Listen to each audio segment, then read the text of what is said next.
The Hunted is a 2013 thriller found footage film. It's about two best friends who are trying to create a pilot episode for their dream hunting show. They know what they're doing, one of them armed with a bow and real expertise for the woods and for hunting, the other armed with cameras, who really wants to make this dream fruition for both of them. They've got cameras on their bodies, they've got field cameras out there, they've got night vision, everything they can to get as many angles and to make an impressive pilot TV show. But instead of finding a giant buck, which they've come there to hunt, what they find is something different altogether. Top stand or the bottom stand? Top. What was wrong with it? It just wasn't a good filming angle. Hold on. Shh.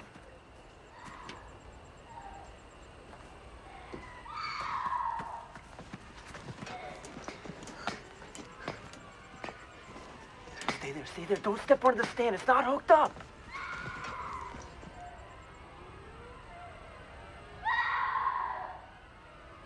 It's coming right to us.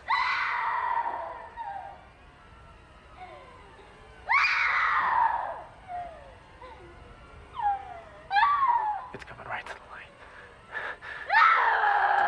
I don't see anything.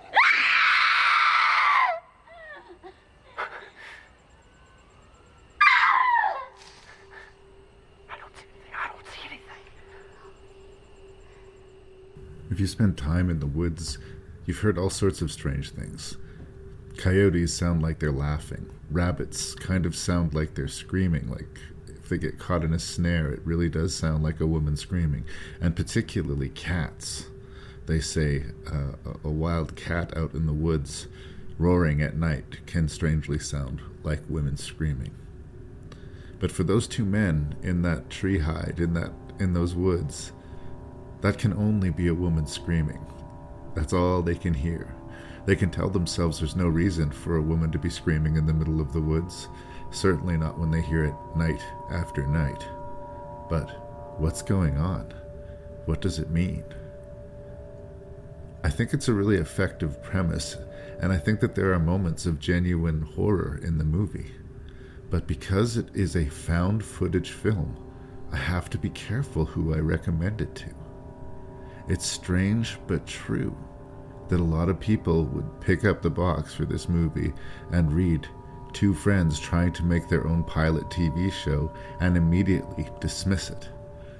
If they're looking at it in their Netflix queue, it would instantly just be dismissed on the grounds that it's found footage. This episode of Rank and Review is going to be something different because I don't have a guest this week. It's just going to be me grinding my axe over the hate that gets spewed at found footage. It's unwarranted, and I think I'm going to make a case for it. I hope you guys are into something a little bit different, and it's a little bit of a new experiment for Rank and Review, so bear with me.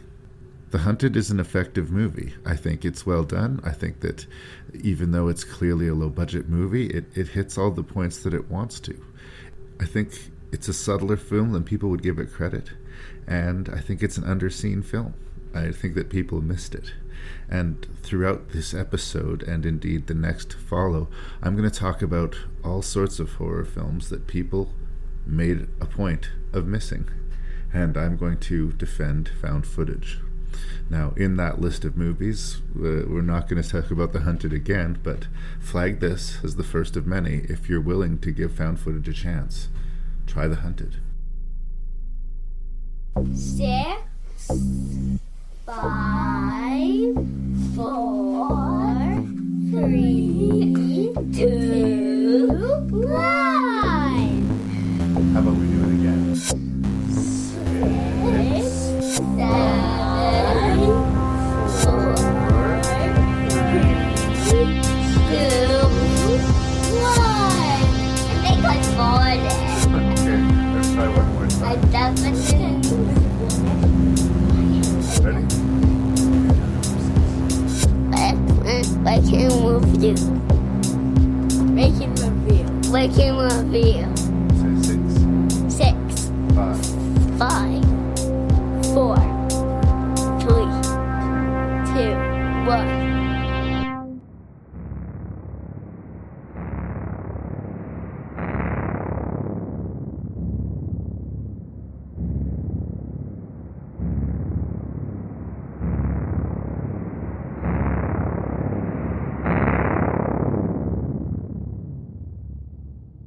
So not to start in an adversarial position, but if you are absolutely unequivocal about found footage movies, I mean, I guess I honestly won't believe that I can reach you.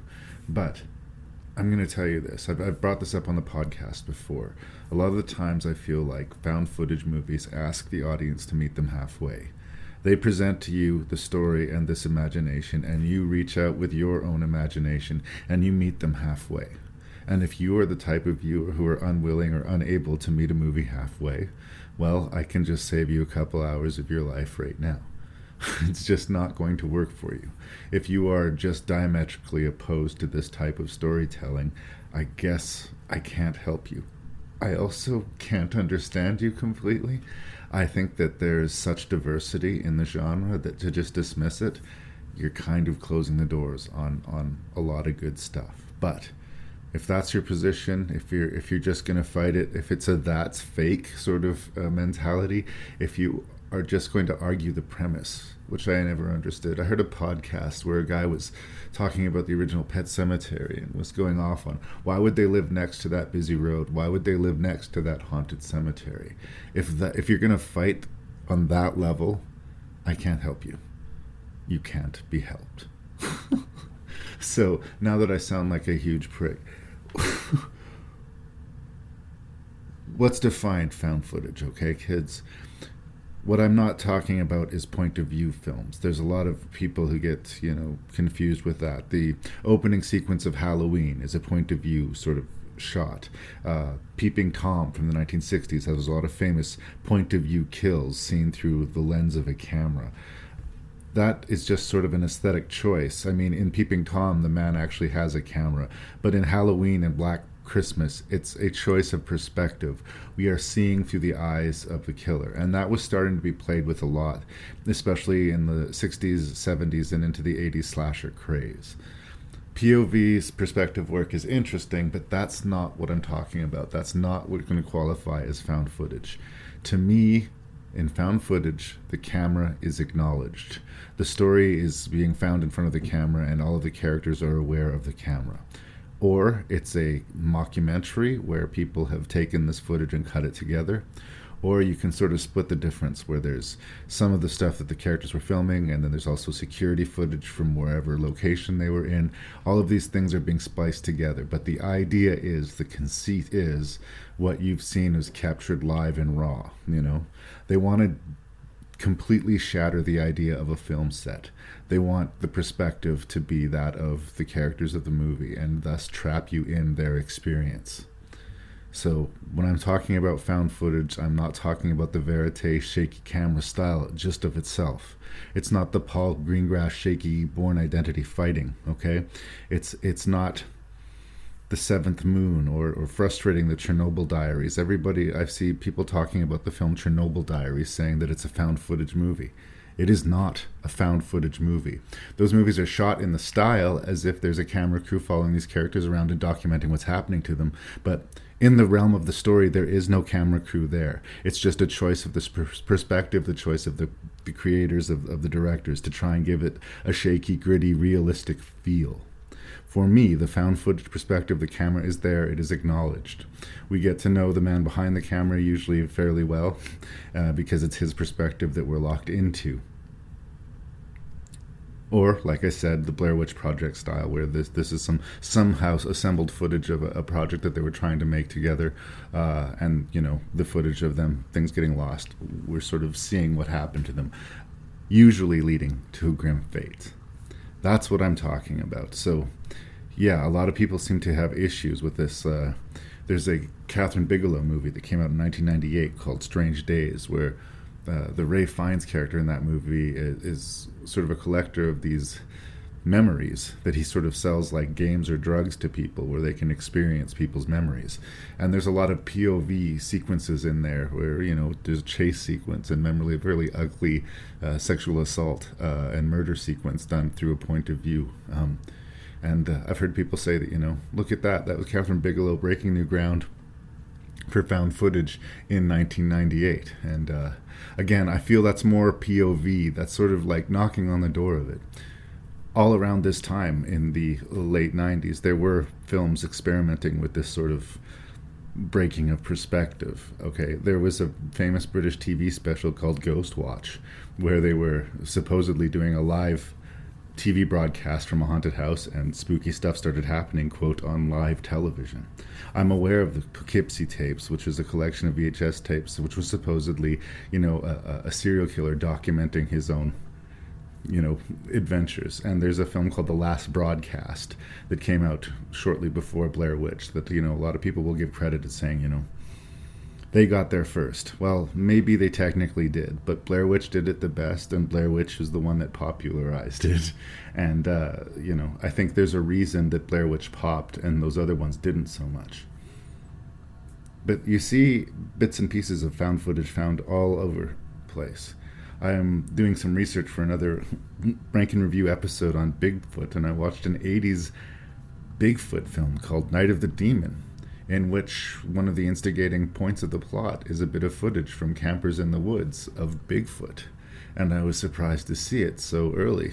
This was the middle of the 80s. This was kind of edgy. This was kind of new, and it kind of went by unnoticed.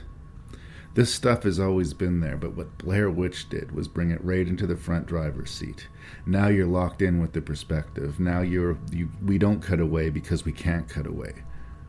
We can't necessarily set up the cheap, obvious jump scare because we don't cut from wide, to close. There's no artifice of filmmaking behind it because they can't use the usual tricks. They have to create an environment of terror, and they have to find a cast good enough to help them sell it. Now, am I going to sit here and tell you that all found footage movies are great? Of course not. Of course not. But nor could I sit here and tell you that all slasher movies are great, or that all monster movies are great. In fact, a case could be made that their averages are relatively poor. So, why again? Why the hate to found footage?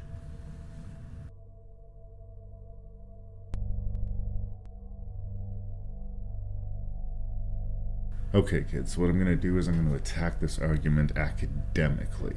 If I was writing an essay or proposing an argument in defense of the found footage, how would I approach it? And what you're going to be hearing over the course of this episode and the next are a 6-point argument, and each of these points in the argument of each limb of the tree will have within them a rank of 6 found footage horror movies. So although this will be low on the reviews, it will be heavy on the ranks, if that makes any sense. I am going to try to not give any heavy spoilers for the films. I will be talking about the premise of the movies in a very sort of loose ways, and in a few occasions specific scenes within the movies, but I'm going to try to not give away the whole thing. We'll save the proper rank and review reviews for when they show up on the episodes, as indeed some of them already have.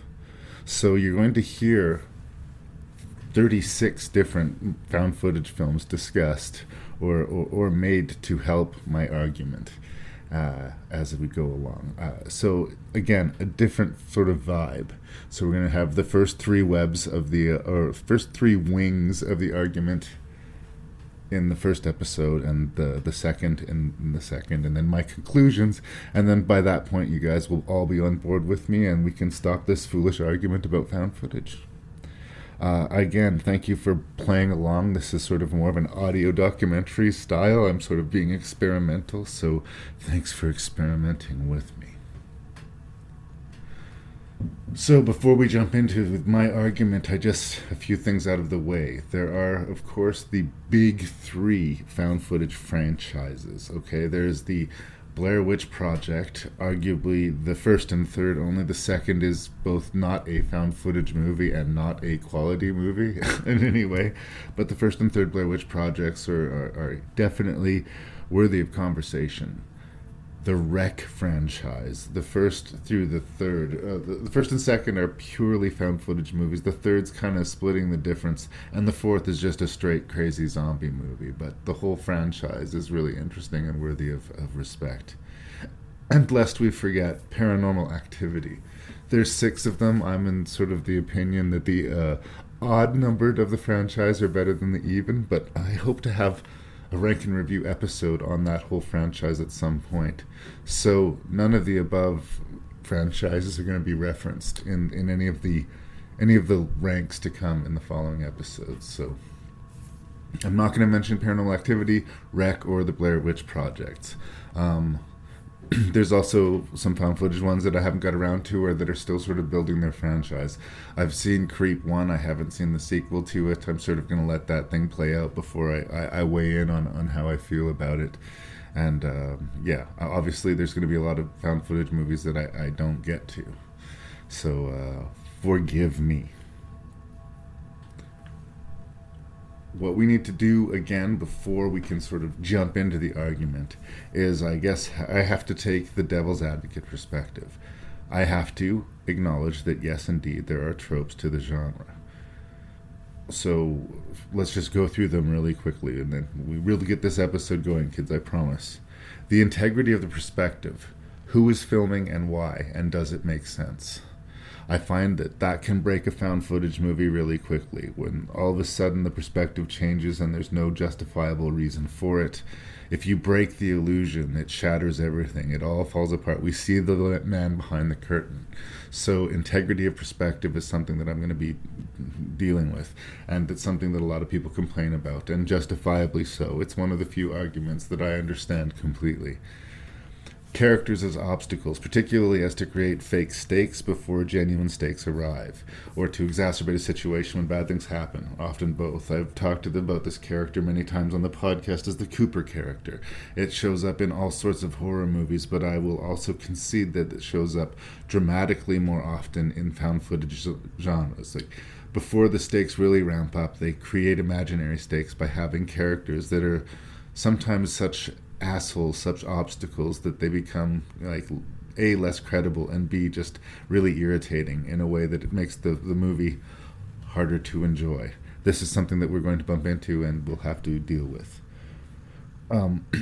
When the audience watching the movie, or the characters indeed in the movie, are continuously demanding people to stop filming.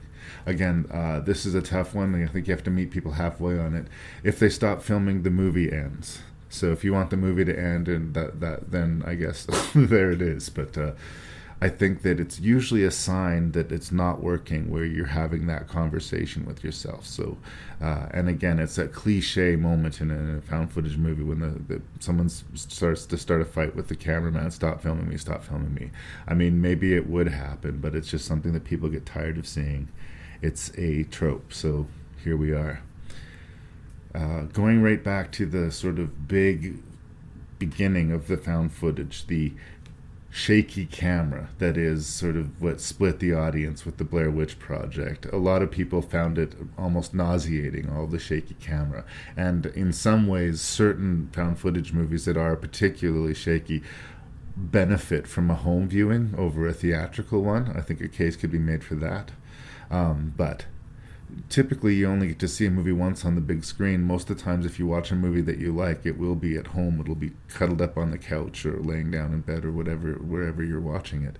And so I think found footages are in a way better for that experience, that more intimate experience of being at home. But shaky camera, is it a problem? Is it shaky because it's believably shaky, or is it shaky because they can't show anything, so they're just shaking the camera and hoping it'll be scary? It's a problem. We're going to have to acknowledge it. The double-edged sword of improvisation. A lot of times, because it worked so well with Blair Witch, we'll have directors or producers who are surprising the actors and trying to get genuine reactions from it.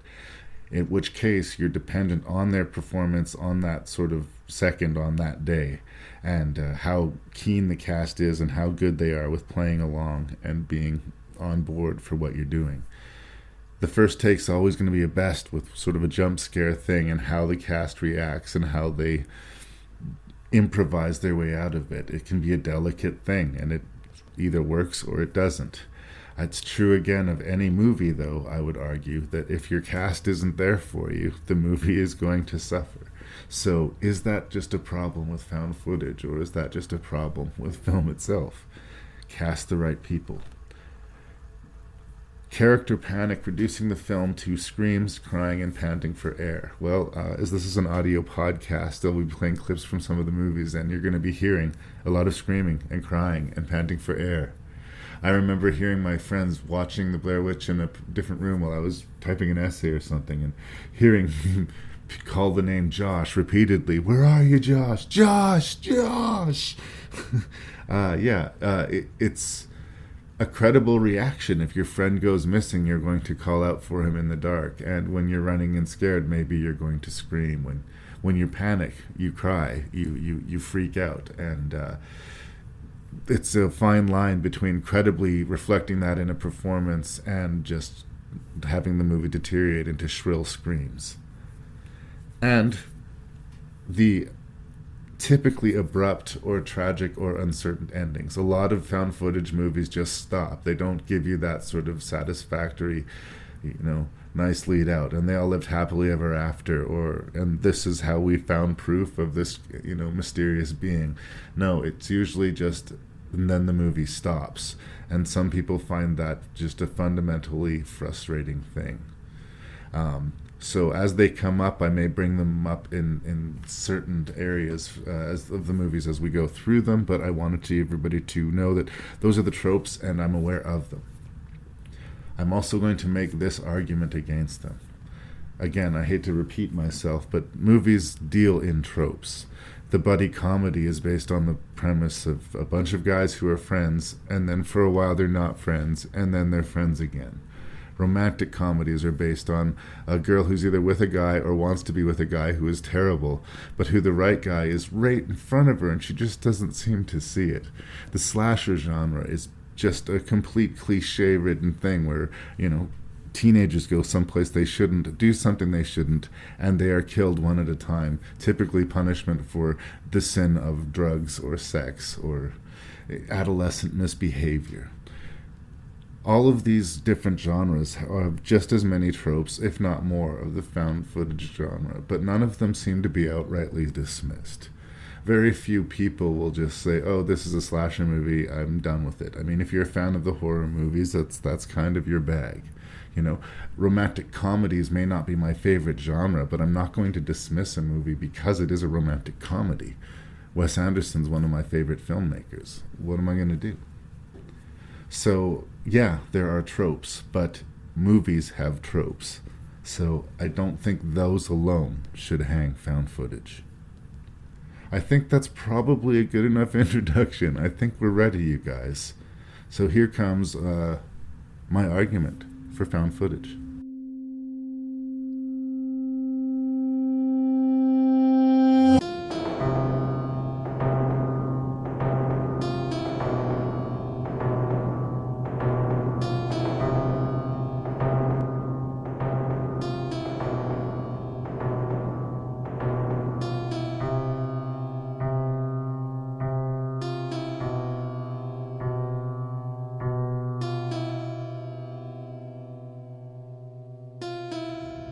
Part 1, wherein we dispel the myth that found footage is strictly for amateur or first-time filmmakers. Number 6. Just pretend like you're playing. Is everything all right? We're just playing!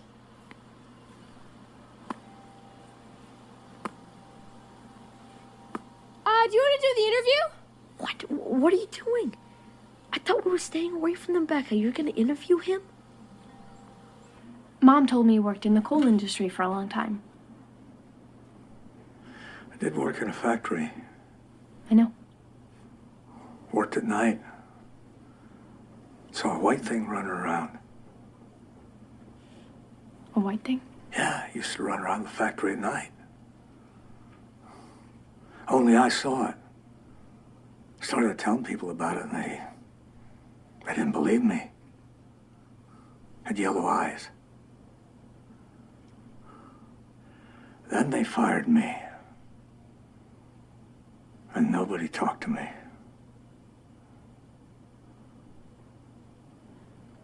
Mom didn't tell me that. Notorious for some of the absolute bombs that he has laid since he established himself with The Sixth Sense, M. Night Shyamalan is an undeniably well-known director. And it was this found footage film, The Visit, that kind of brought him back to form. The premise involves two kids who are sent to visit their grandparents. Now, the grandparents have not had a good relationship with their daughter, but they want to have a relationship with their grandkids.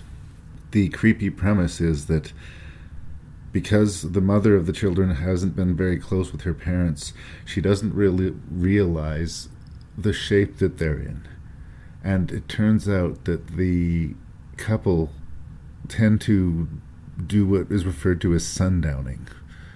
When the night comes, when the sun goes down, their mental illness kind of manifests more. Their confusion and aphasia and senility kicks in, and they become highly unpredictable and strange. This makes an already stressful visit more stressful for the two little kids. And honestly, if not for a, rapping little kid and the, typical Shyamalan trying to go for a twist ending, I think that The Visit works way more than it doesn't. The strength is the premise and the execution, and of course the very strong performances of everyone involved. Also, fun fact, Mr. Shyamalan's early hit Signs has a jump scare, probably one of the scariest moments of the movie. That is a found footage sequence set at a children's birthday party. The Visit is a movie that plays on a lot of fears and a lot of trends of the modern society. How self-obsessed these kids are. How much they documented themselves before the creepiness sort of kicked in. They just sort of accidentally captured this horror movie in the background because they're busy documenting their own lives. The older daughter is doing a school project and she does want to get to know her grandparents. That was part of the reason that she wanted to do the trip. But I think the movie sort of plays on the video-obsessed generation. And it also, of course, plays on the fear of growing old and the weakness and sort of deterioration of both body and mind, and how you can fundamentally change the person that you are, just time. They say time cures all wounds, but it also sort of kills everything, doesn't it?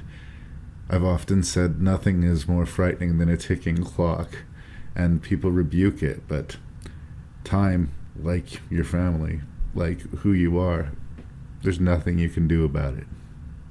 I think these are some of the more deep themes that Shyamalan's ever really played with, and the fact that he consciously chose to do a found footage movie when he had behind him done, big budget sci-fi with Will Smith. He adapted The Last Airbender. He made a hilariously incompetent movie called The Happening.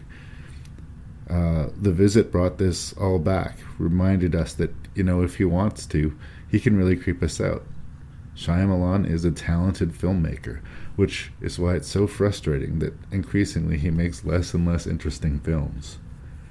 The Visit reminded us that he had more to offer. If you haven't seen The Visit, it's worth a look. It's definitely worth your time. It is not The Happening. It is not The Last Airbender. It's interesting, and it uses found footage very well. So I think you've heard of M. Night Shyamalan, and I think you know the reputation of The Visit. So that's number 6. Within 3 more days, our death rate will quadruple. Within 10 days, it will have risen by 100%. Before there were, I don't know how many people died every minute. 8, 10, 20. Now there were 5 times as many, 10 times, 100 times as many. Dead, but walking. There weren't enough bullets to stop them all. They are monsters who prey on the flesh of the living. We needed supplies, gas. Without gas, we weren't going anywhere. Number 5 is the 2007 film Diary of the Dead, directed by George A. Romero. Diary of the Dead is a controversial one in the Romero canon of zombie movies. The found footage format, obviously, people can react strongly to.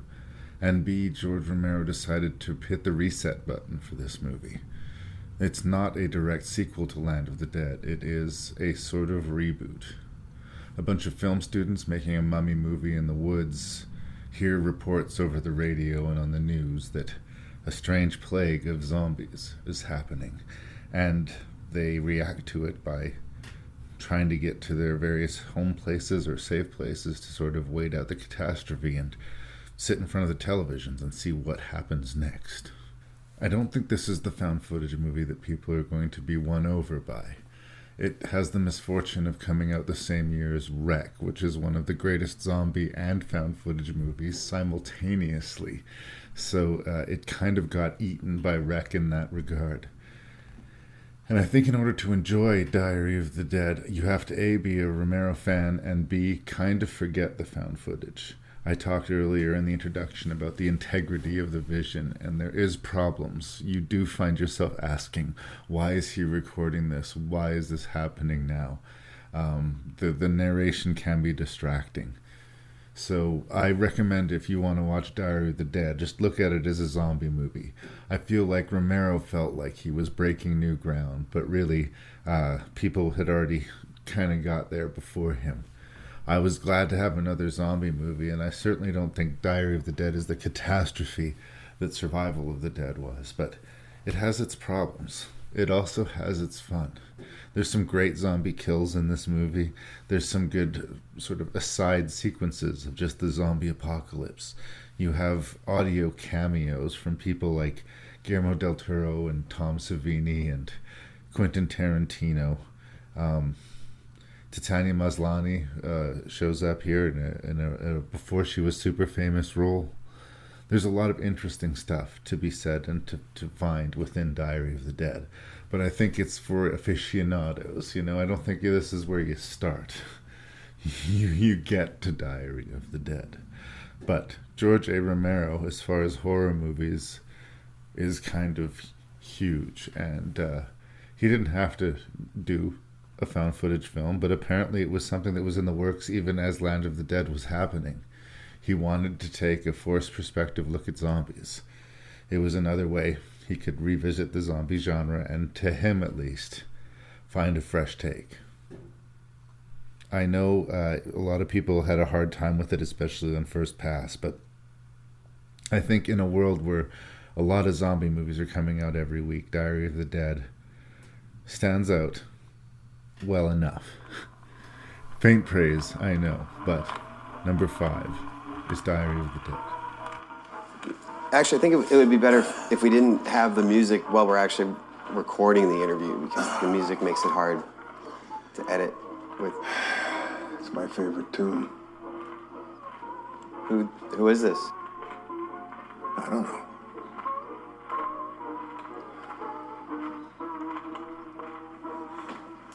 During my decades of research, I have discovered over 40 different species going to and from the Marrow. And that's just from the half dozen or so entrances that I've found. A half dozen or so. Mm-hmm. Now, are they always out in the woods or near a creepy cemetery? Sometimes in the woods, sometimes in a cemetery, and sometimes in other places. The IHOP. IHOP? Adam Green might not be a household name necessarily, but if you're a genre appreciator, I think that you'll bump into him sooner or later. Most renowned probably for the Hatchet series. He's been in and around genre cinema for 15-20 years now. What I respect about Adam Green is his willingness to try different things, to varying degrees of success, but he's willing to weave out of his comfort zone. He's tackled psychological thrillers. He's tackled over-the-top slasher movies. He's done a sort of survival experiential horror movie called Frozen. And then there's digging up the Marrow. It took 5 years for this production to come together, and it sort of came about when Green kept on getting fan mail that some of it which was kind of creepy. Although some of the art was very, very impressive, some of it was equally creepy. And he thought maybe he could find a story in this. And I think that's the good and bad and interesting thing about Digging Up the Marrow, is it's a movie that was finding itself as it was being made. which isn't to say that it wasn't carefully scripted. I mean, apparently the improvised feel is just that. There were choices made, there were decisions made. But what I really enjoy about Digging Up the Marrow is this idea of the other world right in front of us, all around us, that, you know, if you know how to look, there could be a monster in any given room. And I also love the design of the creatures that we get glimpses of. They're so over the top that it feels almost like they belong in Labyrinth or Beetlejuice. You know, if you were to report sighting one of these creatures to a police officer, they would just automatically dismiss you as delusional and insane. So in a lot of ways, it's a fairly ambitious movie, and like I said, it's a different swing from Adam Green. We follow him as he interviews increasingly strange fans and finds his way to a, quote, monster hunter who says he can prove that monsters exist. It's worthy of looking at, and I think that Adam Green hopefully will keep on experimenting. I was very disappointed to see him returning to the Hatchet series with Victor Crowley, and have had a personally bad experience with the product of the disc. I've had 2 discs of Victor Crowley, and both of which the sound mix is really, really bad. It's unfortunate. Plus, I don't know if we needed another Hatchet movie, and there's rumblings of yet another to come, and I don't know, it sort of feels like Adam Green is announcing he's a little bit out of ideas. In the same way, I keep on hearing Kevin Smith announcing, you know, Clerks 3, Mallrats 2, Jay and Silent Bob 2. In a way, it's sort of like, ugh, we're out of ideas. What I like about both of these filmmakers that I mentioned is when they, you know, take big swings. And love it or hate it, Digging Up the Marrow was a big swing. And I mainly love it. There are some bumps in the road. I think it's always weird when you're playing yourself in a movie, and more often than not, the actors tend to lean on the asshole side of the characters when they're playing themselves. They like to play sort of an uglier, meaner version of themselves in a way that's sort of self-aware and amusing. But if you want real protagonists that we can sort of care about and get behind, I mean, the focus should be the story, and maybe not necessarily loving everybody, but giving them a goal and giving us something to cheer for. What it really works at is looking out the camera in these dark landscapes, and where's the creature going to be? Are we looking in the right place? Are we going to get a glimpse? And that's where the movie really pays off. And it's an interesting, out-of-the-way creature feature from Adam Green. And it ranks number 4. Rustem Slobodkin, 23, the first of them to fall. Igor Dyatlov, 23, the group's leader and the most experienced hiker. It was probably his idea to try for the tents. Sinead Kolmogorova, 22. She was just a year older than I am now. She got the closest to the camp before succumbing, the only victim showing any sign of a struggle. She was missing her tongue and a large portion of her oral cavity. Ludmila Dublanina, 21. Nicholas Theobald Brignolel. Alexander Zolotarev. Alexander Kolevatov. The cause of death for all the victims was determined to be hypothermia. But Rustem and Nicholas also had severely crushed skulls, and Ludmila and Alexander Zolotarev had a number of broken ribs. But none of the bodies had any defensive injuries. No external injuries whatsoever. Somehow, something managed to crush the skulls of 2 men and shatter the ribs of Ludmila and Alexander without leaving so much as a bruise. The Devil's Pass is a 2013 found footage horror movie from director Rennie Harland. It's an interesting piece of work. It goes into the story of a group of documentary filmmakers who are trying to investigate the very mysterious 1959 deaths of 9 Russian outdoorsmen, hikers, skiers, whatever they were. They were all found in various degrees of undress and various degrees of severe injuries, although most of them, it seems, may have just died of exposure. But the realities of what actually took place, nobody really knows. And the conspiracy theories range from UFOs to Bigfoot to, I don't know, dinosaurs and who knows what else, interdimensional beings. There's people claim lights in the skies, strange footprints in the snow. There's all sorts of different directions that this strange mystery has been taken in. And in the end, nobody knows. And because nobody knows, I expect there will be a lot of horror movies that based on true events and the Dyatlov Pass incident. Here, called The Devil's Pass, we get to know this group of filmmakers. They're actually more likable than usual. Some of them have their ups and downs, but a lot of times people complain in found footage movies that the characters aren't likable.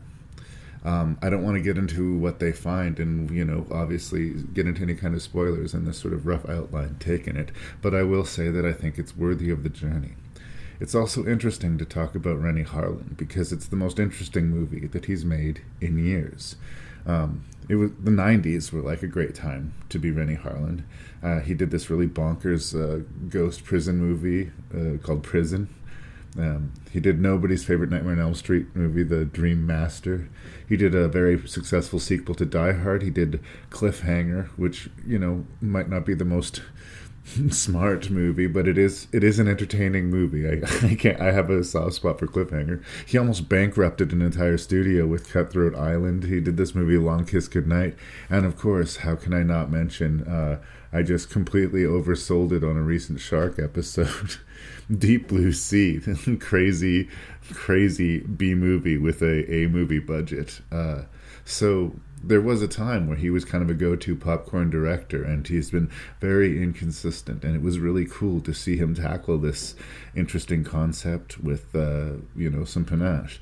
He's not working with a $250 million budget here, and he's really good at sort of giving us the environment and raising the stakes.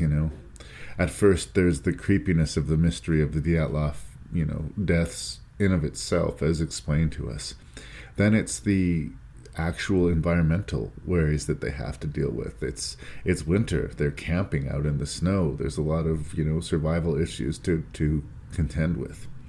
And then there's obviously the inevitable creepiness that will be encountered.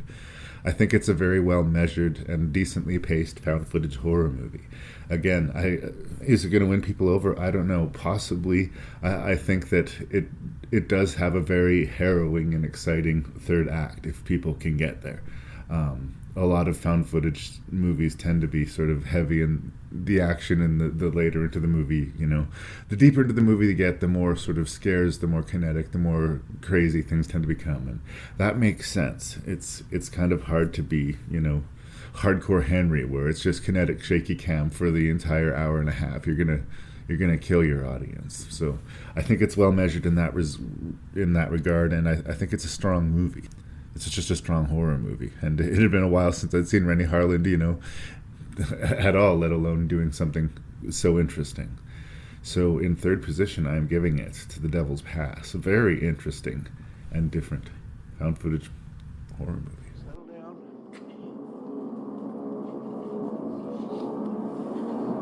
I love you. I gave you all I had. But there comes a day when the quality of your life matters more than the time you've got left to live. These men came here and destroyed everything we worked for. We can't let them go back to New York, no, because they would spread lies about us and what we have here. Then their government would send soldiers here to burn our homes and take our children and kill us all. That's right, we can't let that happen. No, I will not let that happen. Now, I didn't want to hurt these men, but somebody will come looking for them. They will. So whether they go or whether they stay, this is the end for us. It must be hard to hear that footage and not think of the Jonestown Massacre. I mean, if you don't think of the Jonestown Massacre when you hear that, then you probably just haven't heard of it somehow. Ty West's film The Sacrament is not about that specific tragedy. It sort of invents its own version of it, or sort of a nouveau version of a cult leader who is, brought his people to some place in Central America to build a utopia, but the utopia quickly becomes a prison, and the people become pushed into two different sides: people who kind of want to get out of it, and people who are so brainwashed that they don't realize, what they've given up and how much they're suffering. It's all for the good of this great leader. Ty West is an interesting filmmaker. I've enjoyed most of his films. He's got a reputation for taking his time, and I think maybe that is an earned reputation. If you are going to get into something like The House of the Devil or The Innkeepers, or indeed this movie, The Sacrament, I think you're going to be willing to meet the movie halfway and have patience and trust that it will pay off. Most of the time, Ty West pays off, and definitely in The Sacrament, he pays off. It's interesting because he has full cooperation with Vice. The entire movie is premised on the idea that it's a Vice documentary crew who are going to this settlement to see what this whole cult is about. They also have with them a person whose sister's in the cult, who he's hoping to at least talk to, if not talk her out of the cult, at least see, because people have lost family members to it. But I really like that structure, because Vice investigative reporting is really true things, so it really grounds it in reality. When I talk about the integrity of the perspective, they're really good with that. And the way that it starts being open interviews and it becomes more covertly filming things, and then it becomes sort of a documenting of what's happening on the grounds and what's happening to them as they're trying to escape or document, or both. It's a harrowing horror movie, and I think a lot of people might have missed that one. Another thing that is interesting to say about The Sacrament is some of the cast involved. A.J. Bowen is a regular fixture in horror movie cinema, and he plays one of the reporters. It's interesting because he usually plays less than sympathetic characters. He showed up in movies like The Signal and You're Next and various other horror movies. He was in House of the Devil as well. But it was kind of nice to see him playing a character that was, whose motivations were not foggy or evil or misguided. I wanted to talk about the lead performance of Gene Jones, who's credited as father. I think that he gives a terrifying performance of somebody who is, lost in his own narcissism and has been lying and sowing the seeds of this story for so long that he himself is the biggest, truest believer of all of them. You may recognize that actor. He has a very famous scene in No Country for Old Men where he is asked to call a coin toss between he and Javier Bardem. He's an old owner of a gas station who encounters this evil man in No Country for Old Men. Here he's given a full, character to play, and he is so good in it. It's powerful, harrowing stuff.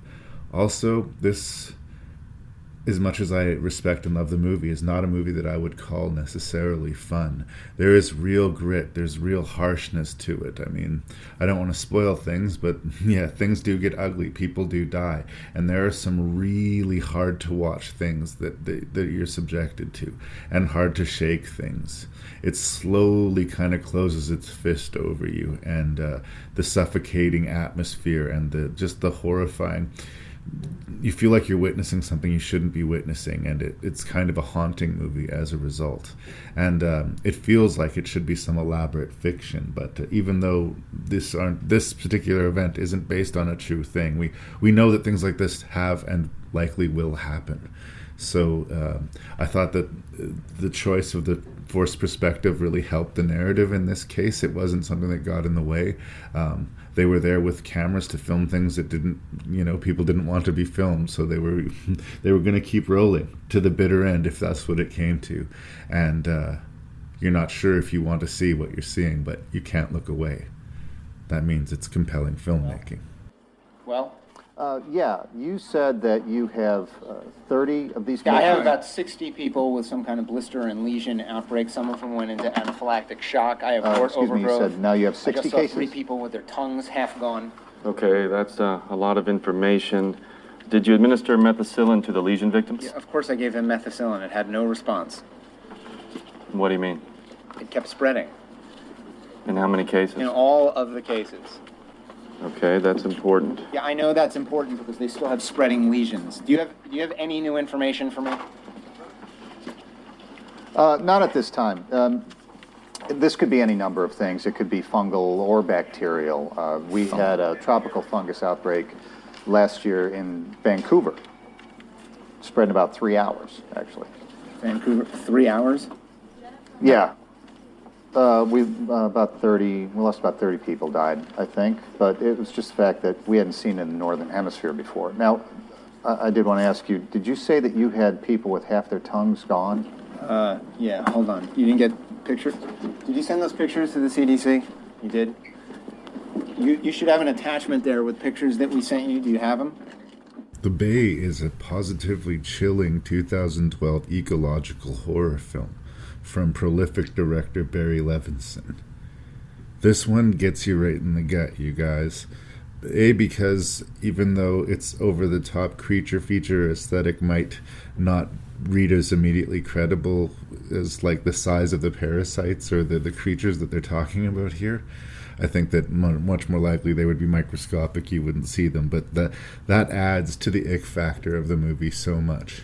And the way that the footage is compiled using a combination of security footage from hospitals, a journalist who's both covering the epidemic and the attempt to cover up the epidemic by the powers that be, and various home movie cameras and recovered video from the people who were there celebrating the 4th of July in 2009 in Claridge, Maryland on the Chesapeake Bay, where something terrible is swimming around in the water and is starting to have an effect on the population. Barry Levinson is a crazily bipolar director as far as I'm concerned. I mean, he's got some hits and he's got some real puzzling misses. I mean, even his misses are kind of interesting, but like, consider the fact that the same man who directed Diner, The Natural, Good Morning Vietnam, Bugsy, Wag the Dog, also directed movies like Toys, The Strange and Forgotten Jimmy Hollywood, Sphere, Disclosure, a Michael Crichton adaptation, and a bizarre comedy called Envy. There's a lot of strange ups and downs to Barry Levinson, and he's doing a lot of television work and biopics for HBO more recently in his career. But in 2012, out comes this really interesting forced perspective narrative ecological horror. And it's multi-branched. There's a lot of characters, and you don't know who to cheer for, who to get attached to, or who exactly your main protagonist is. But what it does is sort of successfully gross you out and sort of induce the paranoia, that the helplessness that such a disaster would be. Like, can you leave? Does that get you safe, or are you just spreading whatever this is to another place? How can you help those that are infected without getting infected yourself?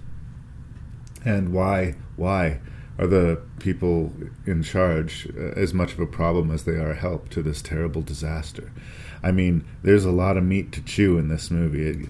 It works as an effective horror movie, and it's eerily plausible outside of, like I said, the gross creature feature aspect to it. But you kind of believe that people would try to keep this a secret as long as they could until it was out of control, to the point that it was almost too late. And again, it's a chilling perspective on a natural disaster, and it's a credible thing. Like, we depend on the powers that be. If a flood happens, or an asteroid hits, or if some terrible hole opens up, an earthquake happens and the ground is torn open, we always expect that there's some sort of apparatus there to help us. And either the apparatus isn't there to help us, or it can, in some cases, actively be there to hinder. It's a paranoid, gross out forced perspective thriller from a prolific and interesting filmmaker in Barry Levinson. And in my first phase arguments for the credibility of found footage films, I'm putting The Bay by Barry Levinson at number 1. And if we can say that people like Barry Levinson and George Romero and M. Night Shyamalan and Adam Green and Ty West, if these people are interested in found footage, does that not suggest that maybe it's not strictly for amateurs and that maybe, just maybe, there's something to the genre?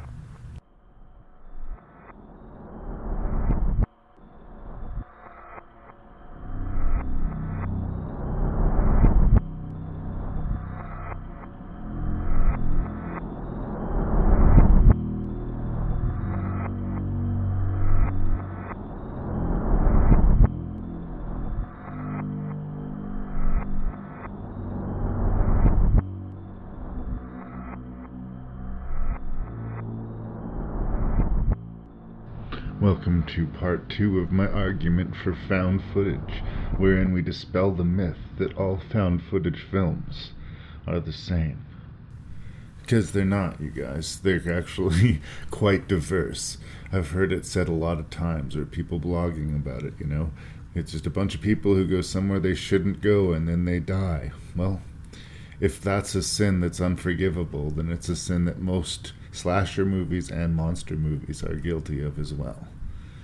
And I don't even think that's true as a structure. I mean, a lot of the Blair Witch imitators follow Blair Witch's sort of archetype almost too closely, and we can even mention a couple of those as they come along in these lists. But I think that found footage has been used to attack a diverse amount of genres, and this next list of 6 movies is going to help me articulate it better than I am able just now. Number 6, The Dinosaur Project from 2012.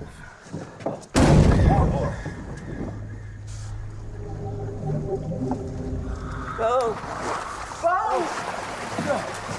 Go! Come on!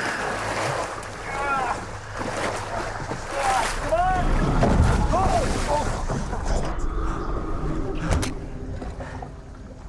There's something under us.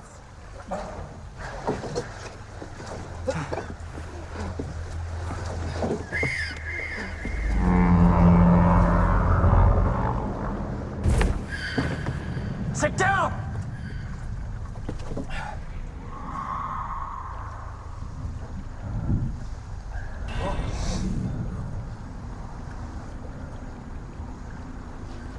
There!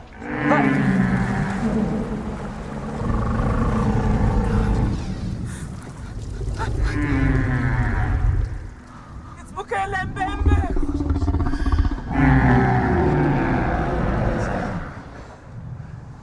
It's not aggressive. Keep calm. We're not. Let me just get past it. So here's the thing, you guys. I have a soft spot for dinosaurs. I do. I mean, I make excuses for the Fallen Kingdom Jurassic World movie. Not because I think it's a fantastic movie, but because dinosaurs eat people, and there's like this 12-year-old boy inside of me that just loves watching that. I like all of the Jurassic Park movies, even the worst ones, in the same sort of loyal way that I kind of love even the Friday the 13th entries that I hate. I just love dinosaur movies, and especially Jurassic Park and Jurassic World, because big budget dinosaur movies. Here with the Dinosaur Project, what we're looking at is a fantasy action adventure shown through the lens of a young, eager adventurer. It's a British production. They are traveling to remote jungles of Africa to document what appears to be a series of strange dinosaur sightings. His father, who's leading the expedition, sort of describes it as a more credible Loch Ness monster as far as its location, isolation, and its ability to remain hidden. But that's where the movie kind of throws a real surprise at you, because it's not this horror movie. It's not like about them finding this one lone creature and, slowly one by one being eaten by it. It seems like all of a sudden some strange switch has been thrown, and there are dinosaurs all over this movie. It defied my expectation, and I respect, at the very least, its willingness to keep its pedal to the metal. Like, the movie keeps moving, it keeps throwing stuff at you. Its limitations are shown in some sort of ragged ends. Some of the cast are better than others, and some of the effects are better than others. But I really like the diversity of the dinosaurs, and like I said, I was sort of surprised at, how much different we saw. Like, I was expecting it to be a dinosaur, and we get a good variety, and not just, what we see, but how we see them. Sometimes in night vision, sometimes just glimpses in the water, sometimes a lot of close-in-camera interactions. It is a PG-13 sort of level movie, and it doesn't have the teeth and tissue that a lot of the gore hounds in the horror audience might want. But I do think it is a fun adventure movie, and it's, it packs a lot into 83 minutes. And it would be almost a good sort of introductory kind of entry-level sort of thing if you had like a teenager or something like that just dipping their feet into the horror genre, the found footage genre. Like, this is the kind of subjective sort of footage that you'd be presented with, and this is the sort of structure that is somewhat familiar to the genre. But it ain't amazing, but I love the ambition of such a low budget, and I will guiltily recommend The Dinosaur Project. Get away from the window! Oh my God!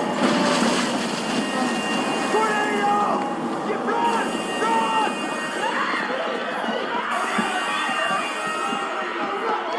Come on! Let's go! Go! It's okay! All the way down the hall! Keep going! Move! All the way down the hall! Keep moving! Come on! Fast as you can! Okay, get down!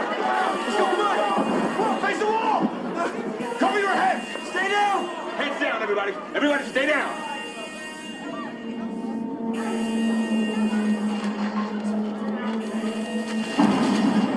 Get your heads down! Get your head down.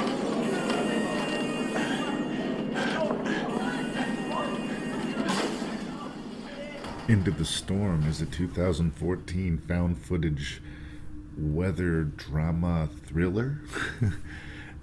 It's in the vein of Twister, and I mean that in both a complimentary and not complimentary way. The credibility of the movie is kind of strange. I mean, the amount of storms that happen within one day in this one particular place it stretches credulity, let's be fair. And if you're one of these people that are going to be looking at this movie and hitting it with hard facts, like once wind is blowing to a certain degree, around 300 miles per hour, something like that, you can't physically breathe in the air is just moving too fast for you to be able to take a breath, and just little things like if it's a tornado that's strong enough to pull trees out of the ground and pull cars off of the street, people probably shouldn't be able to run around through the gales. There are weird little questions like that, but there's something about storm movies that I find really interesting, and there's something about tornadoes specifically that are quite terrifying. When I was a child growing up just outside of Edmonton, Alberta, there was a terrible tornado, and I've seen severe storms. I've seen that weird angry look in the sky, and there's some strange leveling force about an extreme storm. When you see that coming, when you feel that coming, it's a humbling experience. The movie is told through multiple different camera lenses, which is one of the things I like. The storm chasers, of course, make the most sense. These people do exist, and they live and love chasing tornadoes. So while everybody else is running away from the debris in the hellscape, they're driving right towards it. Matt Walsh memorably plays a man who's in this armored storm-chasing car that can plant itself into the ground and is supposedly able to withstand ridiculous pressures.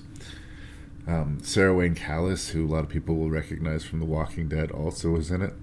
That's a double-edged sword. I mean, I don't think she's a bad actress, same thing with Matt Walsh, but because they're both recognizable, I think in a way it takes away from the reality of the found footage format. That said, there's a lot of spectacle and light show. I like the different angles that they take on it with the cameras. There's security cameras inside the school when it gets hit. There's the kids and their phones. We live in a day and age where everybody has has a camera in their pocket if they have a nice enough phone.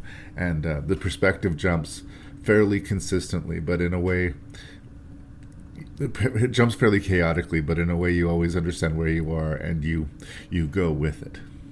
It's not as clean in its perspective as a lot of the found footage movies that we've been talking about, but I think that it's sheer momentum and the amount that it keeps stuff coming at you, that it's only afterwards when you sort of have time to think back. You're like, it's almost like a dream where it's so crazy while you're having the dream that you don't question it.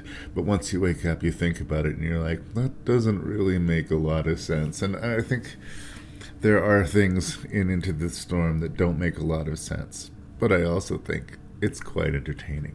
And it's not your average found footage film. So here it sits at number 5. I just don't really know how to approach this because I've never done it before. And he is a good friend, and I don't want to break that friendship. But then again, what do you do when someone tells you that they're a vampire? I'm expecting him to be angry. He might be scared. I'm expecting a lot of things to bubble to the surface. You probably noticed I've been going through a few changes lately. Yeah. Yeah? Yeah. Like, I don't show up for lunch anymore. Yeah. And how I've changed all our tennis games to nighttime tennis games. Right. And how you went from beating me every time and how I've won the last 3. Yeah. So, the reason I brought you here is to tell you that I'm a vampire. What We Do in the Shadows is a 2014 horror comedy from Taika Waititi. I hope I'm saying that well. It's co-directed by him and Jermaine Clement, and it's about a bunch of vampires hanging out in New Zealand. Taika Waititi got the job of directing Thor Ragnarok off of this, and you wouldn't think that, somebody who did a relatively small mockumentary should be able to handle a Marvel cinematic picture so effectively, but boy does he. Thor Ragnarok's one of the most purely entertaining Marvel movies that they've done, I think. What We Do in the Shadows is a specific sort of sense of humor. It's so dry at times that it could be considered a fire hazard, but I really enjoy how they manage to both have a lot of affection for the vampire genre while making fun of every branch of the tree. There's sort of the Nosferatu kind of toothy monster vampire, which they don't know, there's not a lot of conversation to have with that kind of vampire, so they kind of find a solution to that. There's sort of the Anne Rice, foppy, oh woe is me vampire. And then there's the more aggressive, seductive, kind of torturous vampires. And then there's the newbie, there's the modern day vampire, just trying to figure it out.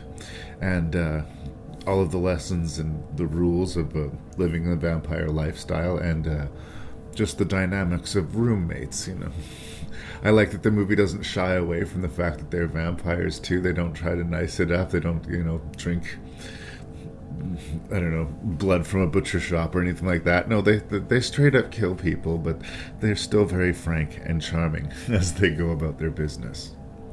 This whole mockumentary comedy thing obviously has a rich history. The most famous one probably being This Is Spinal Tap, but basically almost everything that Christopher Guest has directed, almost everything, has been in this sort of template as well.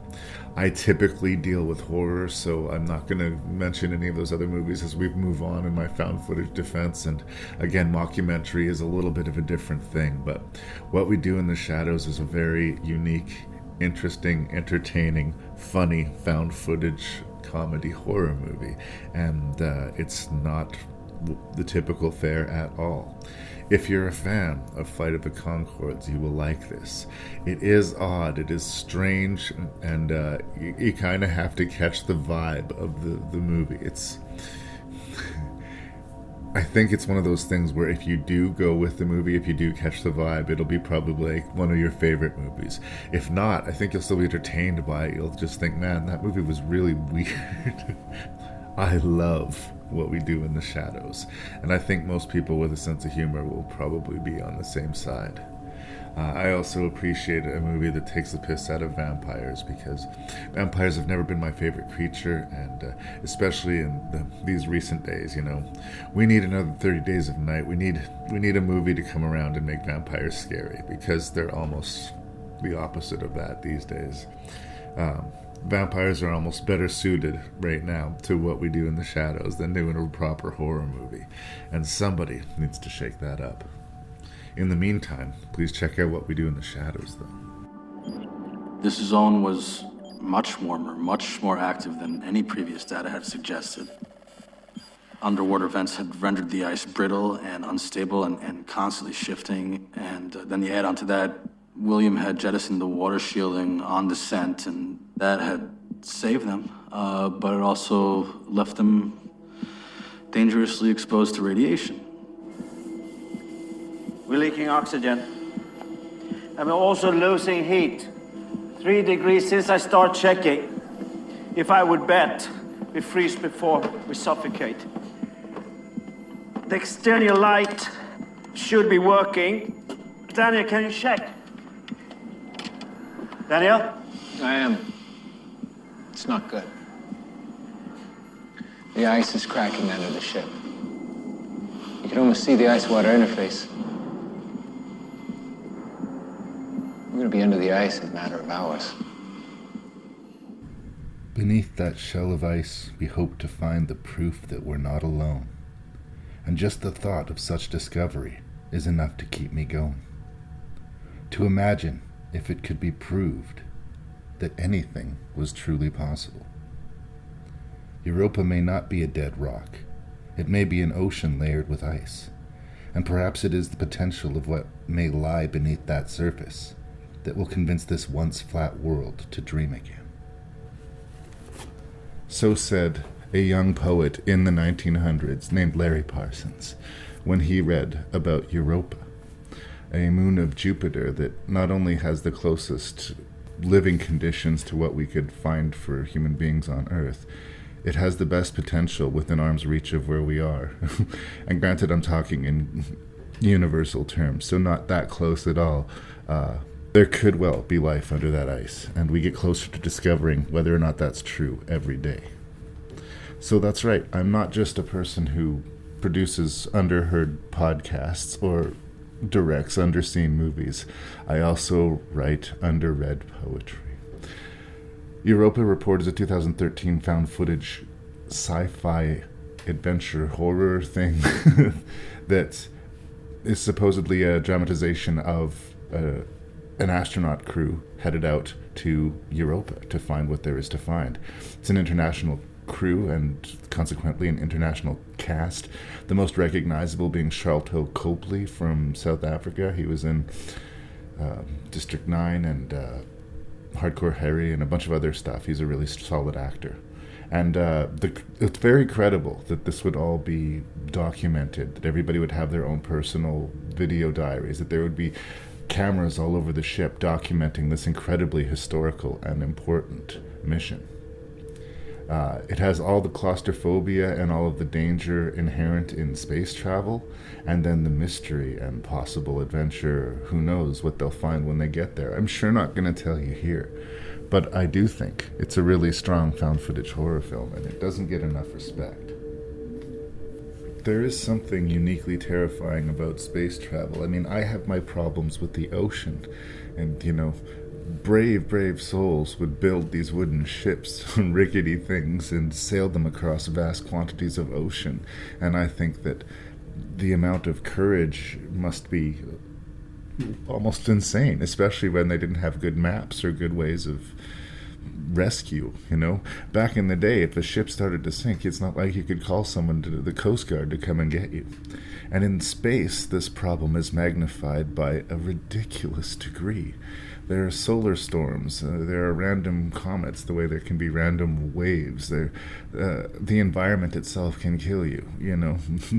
You will freeze and you will suffocate fairly quickly, not to mention all of the radiation that is pummeling you as you travel through space.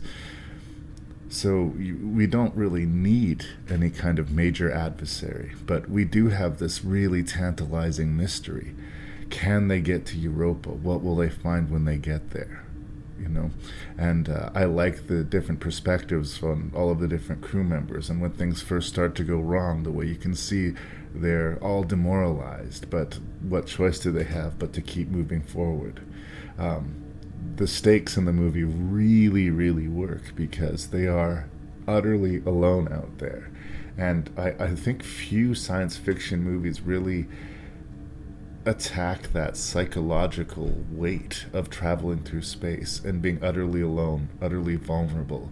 And, you know, all of this risk is just bounced off your need and want to explore, to be first, to see something that no one else has seen. People will risk their lives, and they will document it. And again, that's very credible. All the cameras on board the ship, all the crew doing their own personal diaries and takes on it, all of it being uploaded and sent back to Earth. And will they get the information, or, you know, how do they deal with these losses since there's no one that they can talk to necessarily right away to help them? They are, in a very real way, on their own. And when you're watching the movie, you feel like you're on your own with them. It also has a lot of different tracks that it takes. There's people talking about the mission from a historic standpoint. You get the feeling like we are catching up with the story, that this footage is being shown to us in a specific way.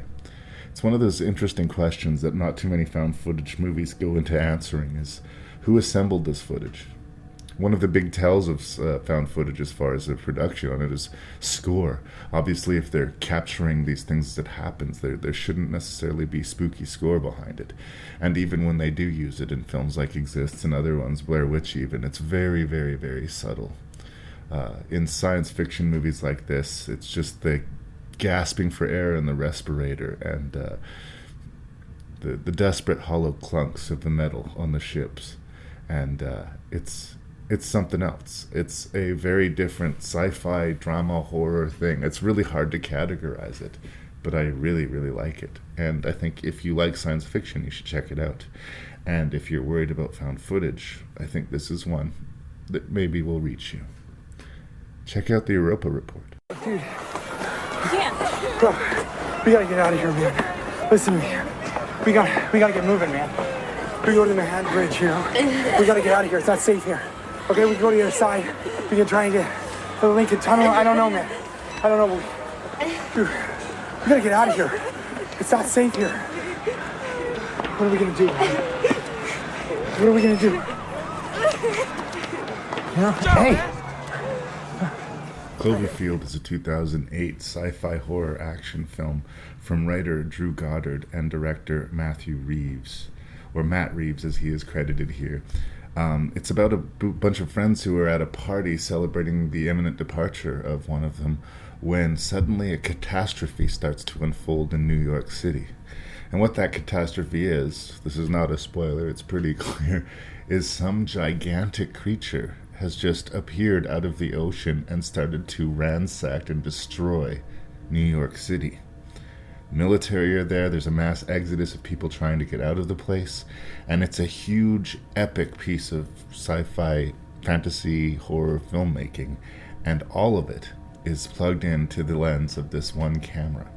We see this group of survivors at first trying to leave, and then trying to help one of the main characters get to his ex-girlfriend who is trapped in a damaged building.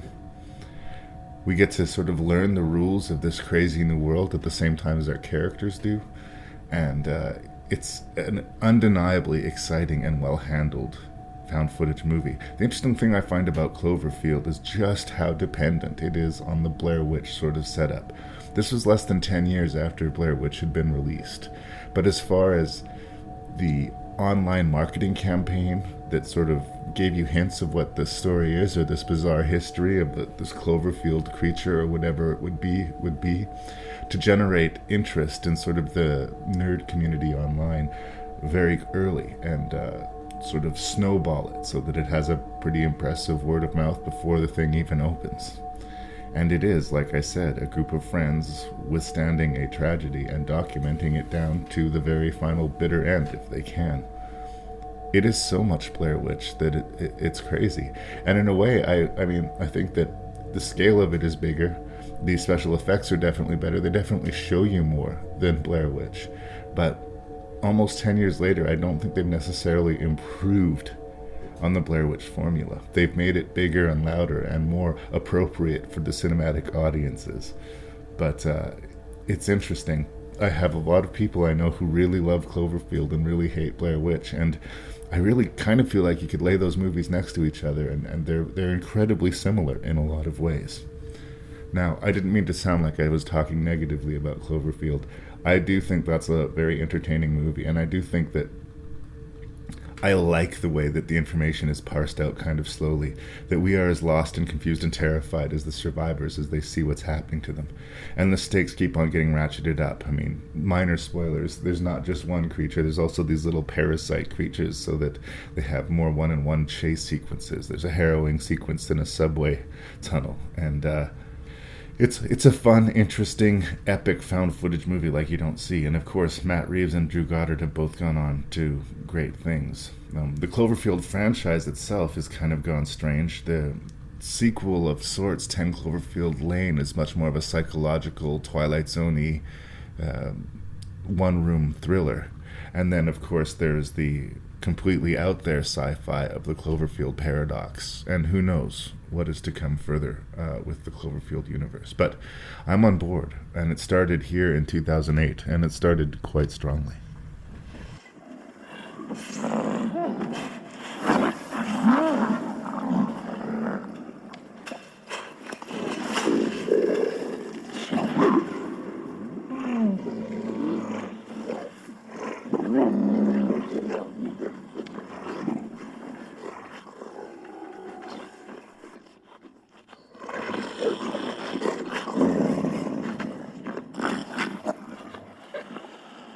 Troll Hunter is a 2010 found footage horror film, sort of pseudo-documentary, about a Norwegian group of filmmakers who want to do a documentary on what they believe is a bear poacher and a bunch of mysterious disappearances and natural impact that's happening, environmental impact that's happening. And they stumble upon this old curmudgeon who claims to be making his living on the government dole, basically keeping an eye on and maintaining the troll population. It is as strange as it sounds, but what I love about Troll Hunter is how straight-faced it is. No matter how ludicrous what you see becomes, no matter how strange the creatures you encounter becomes, the movie seems not only to be looking at it straight-faced, but almost indifferently. The Troll Hunter himself is so over this job. He is not impressed by it. We are. He's not horrified by, having to haul around barrels of Christian blood to lure trolls, and doesn't think it's strange or ludicrous. But we do. It reminds me, I was talking earlier about the film Digging Up the Marrow, how the creatures in that movie were so out there that if you were to actually see something like that, you'd hesitate on reporting it because just no one would believe you. I love, love, love the design of these strange trolls. They're very traditional Norwegian creatures. Some of them have multiple heads, but only one that works. They have these weird bulbous, cartoony noses. They can smell your faith, your Christianity, which is a really interesting sort of part of the lore of the trolls. And yet, for all of its ludicrousness, there's a little bit of sort of melancholy in it, this idea that this old guy has been living this extraordinary life for all of these years, doing these extraordinary things, and he can't tell anybody about it, and he's kind of grown indifferent to it. It sort of speaks to this psychological thing where no matter what you do, it seems like if you do it for long enough, you're just over it, you know. And the fact that he can't have a normal life because of this job and because it's such a thankless job, it seems like he's got to the point in his life where he just doesn't care anymore. And he probably knows that he's breaking all sorts of rules by letting this documentary team follow him around.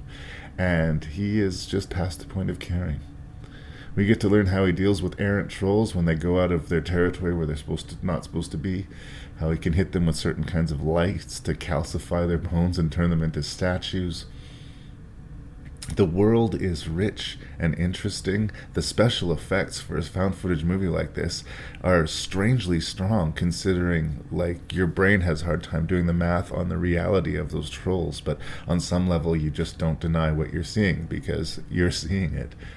Very impressive with the CGI special effects, because it's not easy to do CGI at the best of times, but with an errant shaky camera perspective, it makes the work of the special effects crew so much harder. And to make creatures that are so inherently ridiculous and cartoonish live and breathe in the real world in a way that can give us some stakes and even some scares, I mean, it's an impressive feat. There was rumblings that perhaps it was going to be remade. I don't know how you do an American version of Troll Hunter. It seems so uniquely what it is. But I am deeply impressed with it. I mean, I can't fully articulate how strange and wonderful it was to find this movie for the first time. And it's one of my go-to answers when people are talking about, you know, the found footage genre and what's a good one to watch. You've never, ever seen a movie like Troll Hunter. And so far it's not been sequelized, it hasn't been remade. It just is what it is. And what that is wonderful. The director also went on to make a film called The Autopsy of Jane Doe, which couldn't be more different than Troll Hunter, but is equally a very, very strong horror genre film. I mean, what can I say? This is a fantasy monster film, you know? And as far as my argument is, this whole list of movies that we've just talked about here, and dispelling the myth that found footage films are all the same. We have this Troll Hunter pseudo-documentary. We have a Godzilla-esque monster attacking New York in Cloverfield. We have a sci-fi drama adventure in Europa Report. We have a vampire pseudo-documentary comedy. We have a storm-chasing adventure, and we have a dinosaur adventure, and these are all very different genres and all very different tones. And just because they're being handled in a found footage perspective, a lot of people will not even give them a day in court. So no, you guys, not all found footage films are the same. I stand by that argument and shall continue to. And so ends part 2 of my argument in favor of found footage. And for the third argument for found footage, I'm going to talk about location, how having this forced perspective can be helpful. The next list of 6 movies are going to be talking about found footage stories that happen in really specific locations, some of which that you would think would benefit from a more cinematic approach. You can have these lilted angles and you can choose what you show. But I will argue sometimes the chaos of the moving camera, the leaving you wanting to see those dark corners, will have a more profound psychological effect than the composed professional look of pure cinema. Here we go with the final rank of this episode. Just hold on. I reckon he's trying to get us lost on purpose. Feels like he's just taking us around in circles. Mate, you're the one who told me to let him lead. Oh, Eddie. Eddie, It's getting late. come here. Come on, let's move. No, come here. This is crazy. Come on, Eddie. Come on, Larry, how to go? What now? It's getting late. Hang on. Can we just move? No, look, we've tried going this way. There's nothing down here, mate. Let's... It's a little more, mate. No, this is north. This way is north. There's a creek up ahead. It's not far. If we find it, get through it. A creek is up that way. Mate, it says here on the map, it's due north, directly that way. We get to the creek. Is that way, the north is that way. For fuck's sake, Addy. Addy, we're going. Come on, Addy, come on. The Jungle is a 2013 found footage horror film about two brothers named Bob and Larry Black who go to the Indonesian jungle to look for some rare, thought to be extinct big cats. And as maybe is not surprising, as we've talked about a lot of found footage movies, things don't go well. Andrew Traucki is the director. He's an Australian guy. He did a couple of really great sort of real-world monster creature features. Blackwater and The Reef, I believe that is the right name of that movie. And this sort of would complete a trilogy of sort of 3 when animals attack, in quotation mark, movies. Now, I don't mean to give away anything that's going to happen particularly about this found footage adventure. And of those 3 movies, I will confess I think that The Jungle is the weakest of them. But I do think it's kind of interesting. This is definitely not the found footage movie that's going to win you over. This is not going to, help my case in a lot of ways as far as the problems that the genre presents. There are characters who are very counterproductive and frustrating to deal with, and there are some obvious bad decisions being made. I don't think that the cast let us down, but I think that the movie could be accused of holding its cards too close for too long. That said, when talking about the use of the environment, the idea of having this guide that you don't completely trust leading you into this dense jungle and sort of starting to feel like you don't really trust him, and sort of that trust starting to erode, and the feeling that things are going wrong right away, and the very gradual build. That aspect of this movie, I think, works really strong. And just the way that they capture the jungle, and they're trying to find these animals, so they have night light or night vision on the cameras. They have all sorts of different tricks that they can use to try and see things in dense woods, and they hear stuff, and there's a lot of misdirection and a lot of the things that you would obviously expect to see in a found footage type of situation. But the jungle is so much alive. It is so real in this movie. Like, sometimes it's this incredible scree of like insects and noise, and like the environment itself seems to be a living thing. It's so alive. And then sometimes it's terrifyingly silent. A lot of this is obviously accomplished with sound design, but I think it's really effective and accenting the loneliness and the scariness of a dense jungle location. And I don't know that it would be the same if it was shot in a traditional way. Maybe I'm wrong about that, but I think there's something about the jungle that the feeling of being lost and helpless is where it really gets me. The more conventional elements of the movie are, well, conventional. I forgive the tropes of the genre because I'm a fan of the genre, but I'm guessing others won't. But I like this director. I like that he likes to ground his horror in the real world, and I like that he will give us usually compelling characters that we can care about, and that he's not predictable with what he does with them. Again, I'm not here to spoil the jungle for anybody, so that's about as deep as I will get into it. But keep an eye on Traucki, and if you're a brave soul, give the jungle a try, because I think it's kind of underseen. Like I said, it's not going to reinvent the wheel as far as found footage, but as far as using the environment and as far as taking you on a journey, if you're willing to go on that journey, this movie does the job. This panel depicts the final judgment, the weighing of souls. What? It's from the Egyptian Book of the Dead. When a person died, they passed into a room. They were brought before Osiris and a panel of judges. And next to them was a massive scale. Then the god Anubis weighed their heart against Mot, the goddess of truth.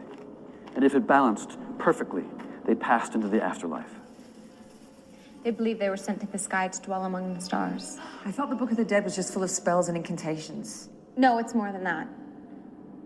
It's a guide to immortality. Oh, this was central to Egyptian philosophy. This is the final milestone. When you believe in this rubbish, do you? They believed it. I think the priest acted out this ritual. None of this matters unless we get out of here. We've got to go. Let's go, let's go.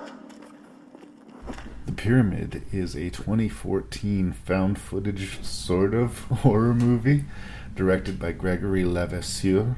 It is produced by Alexander Aja, who people who are fans of horror films are going to probably recognize that name. Usually when he puts his name to something, even on a production level, there's something to it, there's something interesting about it. And The Pyramid is no exception. But as when I was talking about Jungle, I will admit that The Pyramid has some problems. When I talked in the introduction about the integrity of the perspective, this movie starts legitimately found footage. And the deeper into the movie we get, the less found footage it becomes, until we get to the finale of the movie where it's not found footage at all. And I am a believer in the best found footage movies, that you pick a lane and you stay in that lane.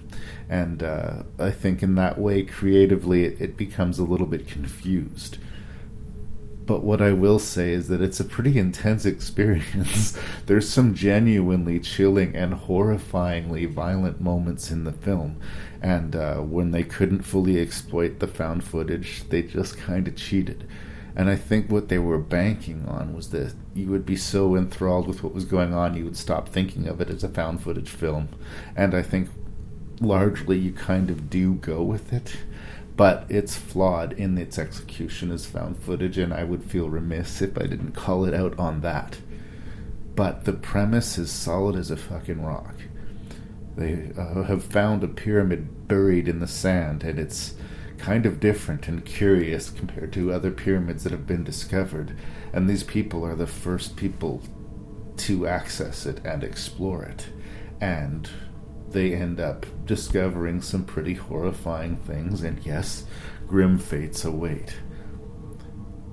The claustrophobic nature of the pyramid itself, and the devolving of the character's sort of sense of safety and sanity, I think is really kind of fun.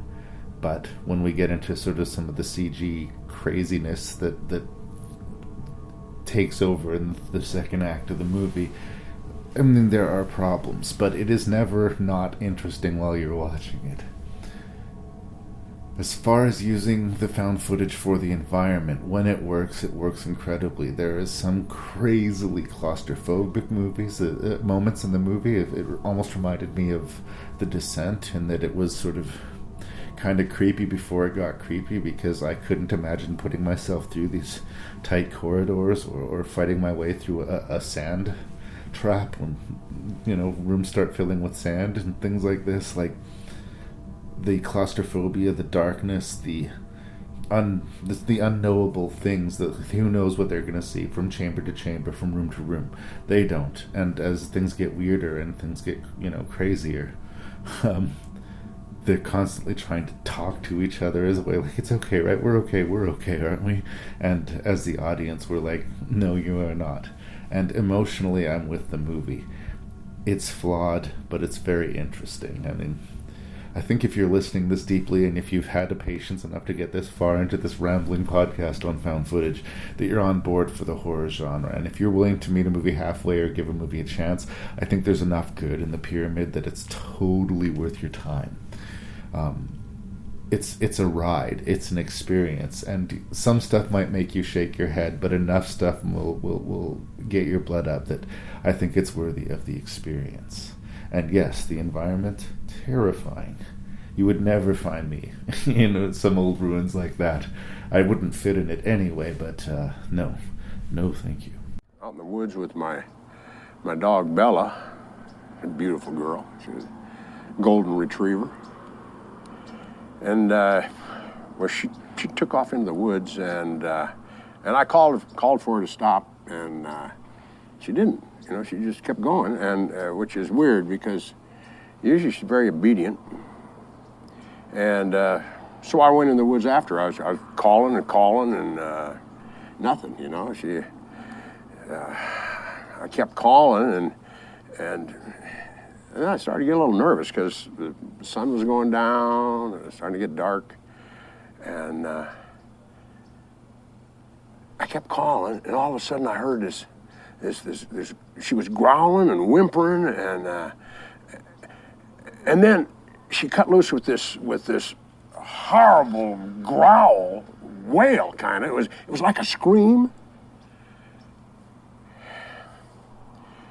When I got there, it was too late. She was dead.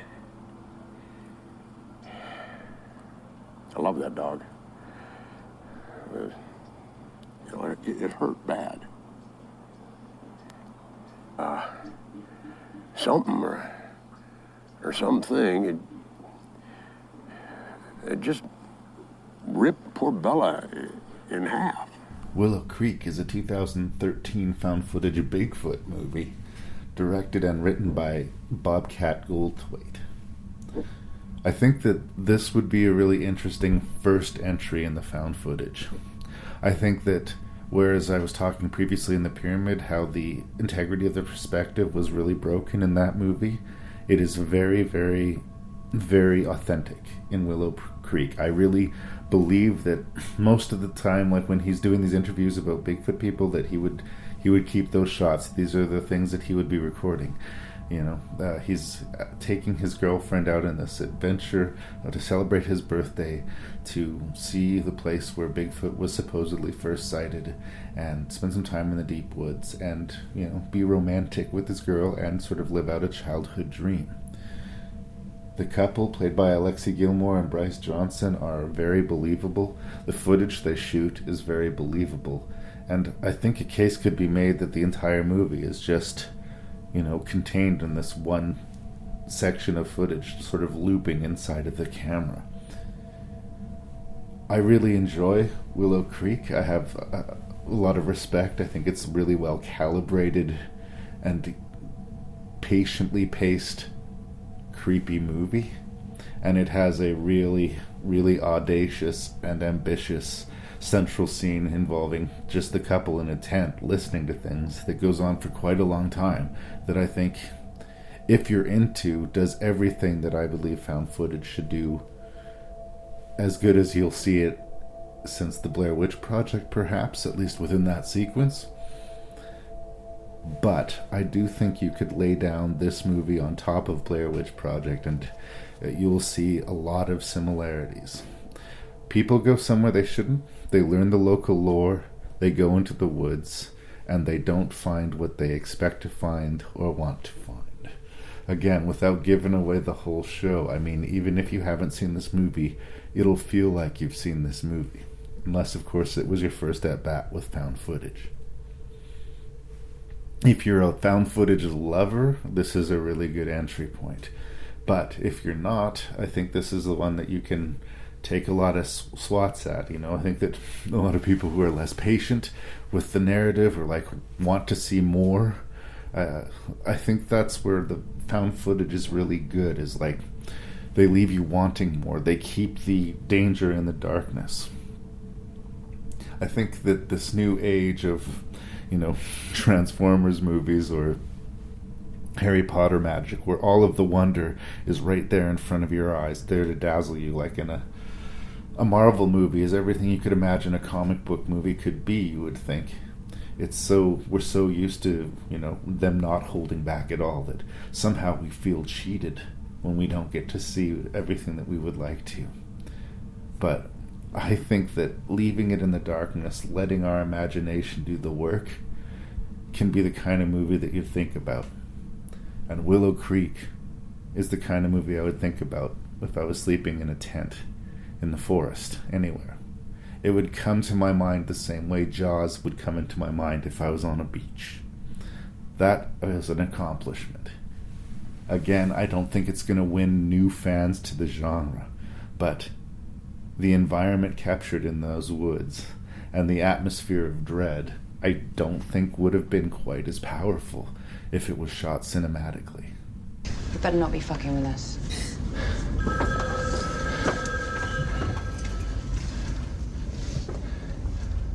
Did you hear that?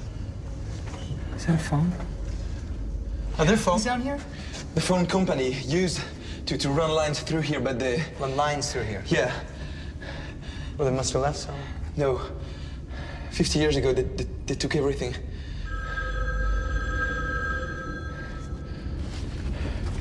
Go. This is wrong.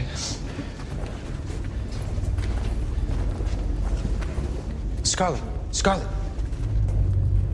Barrière d'Enfer. This is the spot that I was talking about.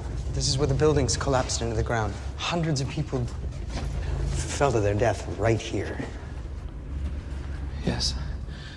Being a fan of all things creepy and horror, you bump into strange tales on the internet. One of those strange tales that really stuck with me, kind of haunted me really, was the story of a young Ukrainian woman who supposedly got separated from a party that was happening in the catacombs beneath this Ukrainian city. I believe they were Odessa catacombs when the article that I had read. And if you don't know where you're going, there's a reason they don't want you to be down there. She apparently was drunk, she wandered off, and she must have spent days wandering in these endless dark crevices and hallways and mud and darkness, and eventually just died.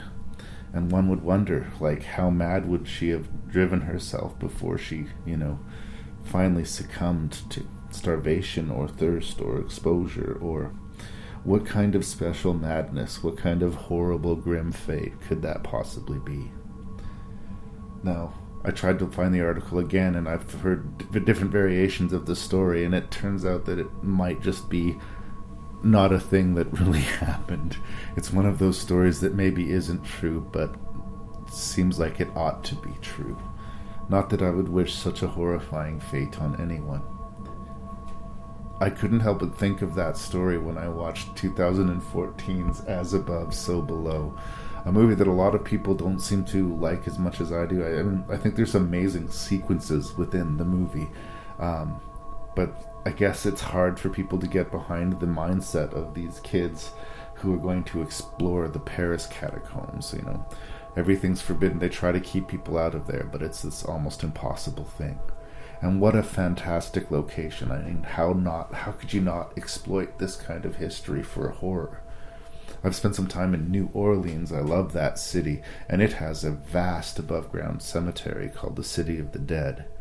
Well, I think Paris has an even vaster cemetery, but it's beneath the city.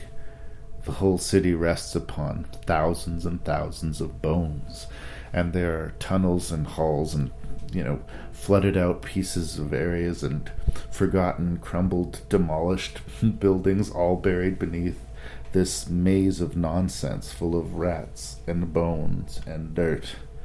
And people like to go down there and hang out, and homeless people live there, and kids go there exploring, and they find some chilling things.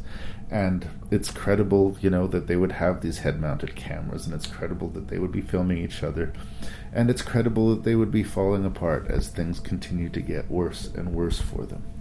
But again, I think it speaks to my claustrophobia, and I think it speaks to just the perfect environment to set a horror movie. I mean, I think that the movie was about 2/3 of the way there just because they shot it in the Paris catacombs. I can't imagine a more terrifying place to be lost. And, I think that a compelling movie could be made of a bunch of kids getting lost in the Paris catacombs and crazy, supernatural stuff doesn't take place. Mild spoilers, As Above, So Below does have some supernatural shenanigans. But I think that there's some, again, really compelling sequences, and the movie didn't exactly go where I was expecting it to, both through to its conclusion and to just the mechanics of the plot. So because it surprised me a few times, and because I found the environment so compelling, I endorse As Above, So Below. But I hear a lot of hate for that movie, so maybe take it with a grain of salt. But again, as far as using the found footage to make a scary environment even scarier, yes. No, this is the fucking lobby. This is the fucking lobby, dude. Yeah. We came in this way, right? Hell yeah! Yeah, this is the lobby. Yeah. This can't be right. This is impossible.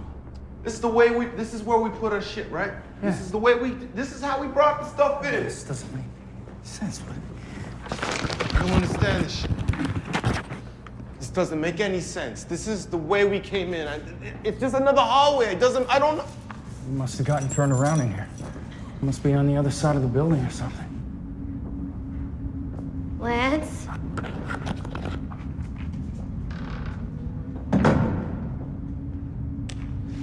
Lance? So are those the same doors? Grave Encounters is a 2011 found footage horror movie directed by the Vicious Brothers. I'm going to keep my eye on these kids. I'm cheering for them. They've made Extraterrestrial and a sort of strange but memorable zombie movie called It Stains the Sands Red. And they've produced a sequel to this movie, and they're young and ambitious horror makers, and I am cheering for them. This is another one of these found footage movies that seems to have split people right down the middle. And it is a carnival ride funhouse type of movie. And it is remarkably conventional in its sort of ghost house aesthetic. A TV show that does these cheesy documentaries about haunted places comes to the wrong building to shoot an episode. Because even though they're happy to fake things whenever they have the opportunity, they will pay for a story if there isn't a story to be found, or they will make up a story if there isn't a story to be found, or they will hire an actor to play a psychic to channel the ghosts within the building. They're not above these tricks, but they're also believers. And I think there's something great about the idea of people who really sincerely dedicated their lives to finding this ghost, finding this thing, and when they actually find it, just not being what they wanted or hoped or anticipated at all. And maybe they never really believed it, who knows. The movie doesn't dig too deep into the psychology of the crew, at least with the exception of maybe the show's host. It's mainly interested in making you jump, giving you these moments of boo. And as a hardened horror fan, I felt like I've been jump scared out. Jump scares rarely work for me. They're just sort of like, well, that was a waste of time and we're not really telling any story, and a cat jumped out of a closet, boo. And what surprised me about Grave Encounters is how many times I jumped while I watched it, and how the sort of popcorn, again, carnival ghost house experience did work for me. And I think it worked because of the perspective of the found footage. The integrity of the perspective was absolutely there. There was a reason that everybody had cameras, and there was a reason they kept on filming. They were there to film ghosts, and when ghost stuff started happening, why would they not be filming it, Even though there is a character who gets tired of the camera, and does complain about it, it seems credible when it happens, and it's a tough scene that has to be dealt with. Like I said, it's like the psychic in a haunted house movie where they do, the medium has to talk to the spirit. It's been done 1,000 times. How do you handle it? Whether or not they handled that particular moment strongly enough, I think that the movie is just straightly entertaining in a ghost jumps out of the dark type of way. If that's what you're looking for, I genuinely think that this movie does the job. But I seem, again, to be kind of in the minority, because I've heard a lot of people be very dismissive of Grave Encounters. There is a sort of deliberate cheesiness to the cast and crew of the documentary show, especially in the first act. And I think I'm going to give the Vicious Brothers, as cheesy as their names are, credit. I think that they deliberately tried to knock you off balance by making you think that these kids were going to be taught a lesson, or that there was something sort of safe about the approach that they were going to take to this movie. And the wheels kind of go off the cart in the third act, and things start getting pretty strange and pretty dark. And for me, I think it was a worthy ride. It's also, a Canadian-made horror movie. A lot of great movies are made in my country, and I always like to shout them out when they're there. And it was a good first feature, a good micro-budget, like low-budget feature that really delivered the goods, and in a way that I don't think, again, if they shot it conventionally, would have worked. I think it was scary because, they were capturing it in their own cameras, and we slowly but surely, even though we've seen these conventions before, found ourselves putting ourselves in their place, walking through these dark rooms and finding what they find in these environments. I think it's an underrated movie. I was blown away by the size of it. It was massive and just eerie.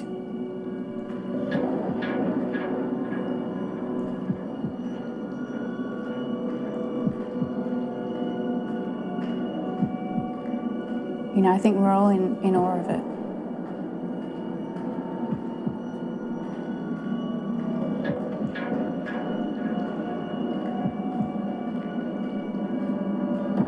It wasn't really difficult to get great looking shots down there, you know, because you're really just painting stuff with your light and whatever you saw there, it looked really cool.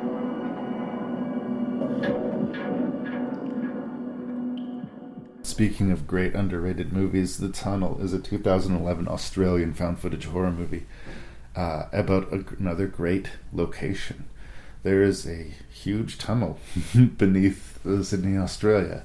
There's got water reserves there, there's bomb shelters down there, and it just seems to go on and on and on and on. And what we have here is a investigative journalist team looking into a story of A, why they're not using the water reserves during a drought, and B, how it feeds into why a bunch of homeless people have gone missing. And they kind of go rogue, and they go exploring this tunnel. And the environment is incredible, and the deeper they explore and the more danger that they come into, and the more you get the feeling like the powers that be have a reason for keeping these secrets. And it's a really compelling thriller, and these are mild spoilers, but there's a really, really strong centerpiece scene. In a way, it's called the bell room scene, I guess, is what I'll call it, but they find this room with a gigantic bell in it, and, roll footage on it. And it's the complications of shooting that and the noise that they make. It's the instigating moment, I think, of the movie. It's where the movie goes from one thing to another. I'm trying to be delicate because I don't want to spoil the movies. These are just we're just passing by these movies. This is not a proper rank and review. I do invite you to go listen to episode 25 of Rank and Review, which is dedicated to found footage and does have the tunnel, where me and my friend Jaron Francis kind of get into it a little bit. It's completely credible. I love the cast. I love that the perspective shifts, because all of the footage that we're seeing, we know that certain people have made it through to talk about the footage, and they're actually commenting on the footage, documentary style. We do cutaways from the footage to them talking about how they felt at the time. Again, the artifice there's a lot of layers to it, but it's completely credible. It feels like a documentary that you'd watch on TV, and it feels kind of credible. And it doesn't take away from the suspense that you kind of know by process of elimination who's there and who's not, to talk about the story after the fact. So from the layers and complicated way that they were telling the story to the genuine chills and thrills within the film itself, I mean, this is a movie that people missed, and this is an environment that, who even knew existed? It's a dark little corner of the world that was just waiting for someone to bring a camera to show us and scare us, and it does both of those things. I talked about the jungle, the pyramid, Willow Creek, As Above, So Below, Grave Encounters, and now the tunnel. And I think that as good as those different environments are, and as, cool as you could get great angles, if you shot it cinematically, my last argument for this episode of Rank and Review and my defense of found footage is that the shaky cam helped us here. That hearing the voice behind the camera, seeing the perspective, and hearing their fright enhanced those environments, made things stronger than they might have otherwise been. So for now, here endeth the lesson on found footage. I'm going to do this again next next episode of Rank and Review, so I hope you can bear with me for one more episode, but I will try to be more focused and concise with my approach. This was a new territory that I was breaking into here, and who knows. Send feedback to rankandreview@gmail.com and tell me just how badly I need to have a guest for every single episode of this show. Thank you for bearing with me. I hope you continue to bear with me in the next episode, but if not, if it's not your cup of tea, if you've shaken off the found footage, so be it. Just trust that our regular episodes of Rank and Review shall continue.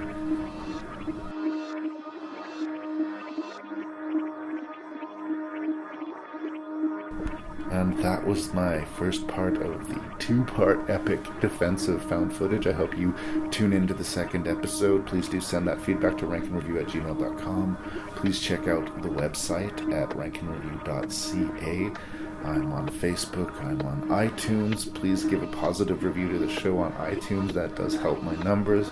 Please do, give it a like on Facebook, or who knows, maybe even share it with a friend. All these things you can do to help me. And if you like Rank and Review, I think you probably would like the Terror Table podcast. They're another Saskatoon-based podcast, and I think they got the goods. So check out the Terror Table and continue listening to Rank and Review. Thank you so much for your time. I do really appreciate it.